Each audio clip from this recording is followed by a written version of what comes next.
మరణిస్తే రాజకీయ ప్రత్యర్థి అయిన చంద్రబాబు నాయుడు గారు విజ్ఞత ప్రదర్శించండు.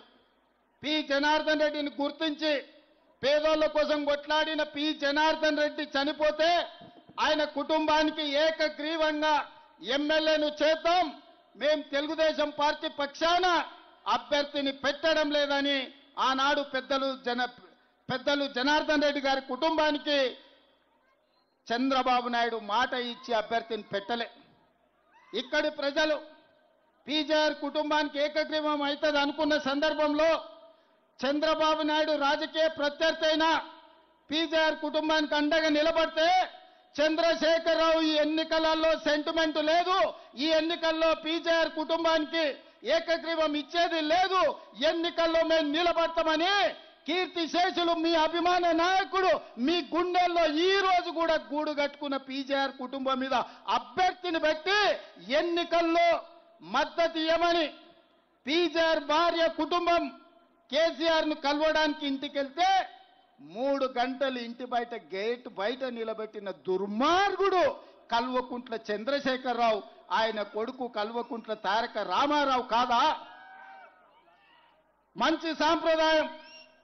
ఎవరైనా ఎమ్మెల్యేలు చనిపోతే ఆ కుటుంబానికి ఏకగ్రీవం ఇచ్చే సాంప్రదాయాన్ని తుంగలో తొక్కి ఉప ఎన్నికలు తెచ్చి ఈ ఖైరతాబాదే కాదు, పాలేరులో రామరెడ్డి వెంకటరెడ్డి చచ్చిపోయినా, నారాయణఖేడ్లో కిష్టారెడ్డి చచ్చిపోయినా, ఆనాడు పాలేరులో రామరెడ్డి వెంకటరెడ్డి సతీమణి నించుంటే ఆ సతీమణికి వ్యతిరేకంగా అభ్యర్థిని పెట్టి ఎన్నికల్లో ఓడించింది కేసీఆర్ కాదా?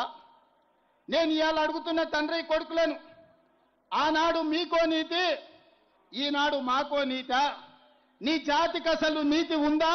ఒకవేళ నీ జాతికి నీతి ఉంటే ఆనాడు పీజేఆర్ మీద పోటీ పెట్టినందుకు రైమత్ నగర్ చౌరస్తాలో ఎస్పీఆర్ కాలనీలో ముక్కు నేలకు రాజీ ప్రాంత పేదోళ్లకు క్షమాపణ చెప్పిన తర్వాత బీఆర్ఎస్ దరిద్రులు ఓటు అడగాలి. ఇవాళ మిత్రులారా మీరు ఆలోచన చేయండి.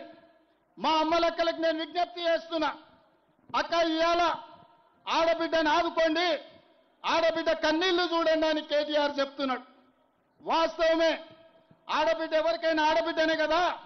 నీ సొంత ఇంటి ఆడబిడ్డ, నీ తోడ పుట్టిన ఆడబిడ్డ, నీ సొంత చెల్లెల్ని నీ తండ్రి సంపాదించిన ఆస్తిలో వాటా ఇవ్వాల్సి వస్తుందని సొంత చెల్లెల్ని మెడలు పట్టి బయటికి గంటిన కసాయుడు ఎవడన్నా ఉన్నాడంటే వాడు కేటీఆర్ కాదా అని నేను అడుగుతున్నా. తండ్రి సంపాదించిన ఆస్తిలో వాటా ఇవ్వాల్సి వస్తుందని సొంత చెల్లెల్నే ఇంట్లోకెళ్ళి మెడలు పట్టి దొబ్బిన నీచుడు ఎవడన్నా ఉన్నాడంటే కేటీఆర్. సొంత చెల్లెలకు బుక్కెడు అన్నం పెట్టనోడు చిన్నమ్మ బిడ్డ కంట బంగారు గాజులు చేపిస్తాడంట. ఈయనంట మాగంటి సునీతమ్మని ఆదుకుంటాడంట. నేను అడగదలుచుకున్న మా అక్కల్ని, అమ్మా మీ సొంత అన్ననే ఒకవేళ మిమ్మల్ని ఇట్లే అవమానిస్తే ఊరుకుంటారా, సలాకి కాల్చి వాత పెడతారా? మీరు ఒక్కసారి ఆలోచన చేయండి. ఇవాళ నీచుడు దుర్మార్గుడు లాలూచి ఉన్నాడు ఎవడన్నా ఉన్నాడంటే వేల కోట్ల రూపాయలు తెలంగాణను కొల్లగొట్టి సంపాదించుకున్న ఆస్తి, అందులో సగం కాకపోయినా చారాన వంతన్న సొంత చెల్లెలకి ఇస్తే సొంత చెల్లెలు తిడుతుందా? ఇవాళ సొంత చెల్లెలు ఆదిలాబాద్ నుంచి మొదలు పెడితే అలంపూర్ వరకు తిరిగి నన్ను మా అన్న వీధిన పడేసిండు, నా తండ్రి సంపాదించిన ఆస్తిలో సిల్లి గవ్వ నాకు ఇయ్యలేదు, ఈయన్ని బొందబెట్టురని సొంత చెల్లెలే తిరుగుతుంది. ఇవాళ ఈయన వచ్చి మహిళా సెంటిమెంట్ గురించి మాట్లాడుతున్నాడు.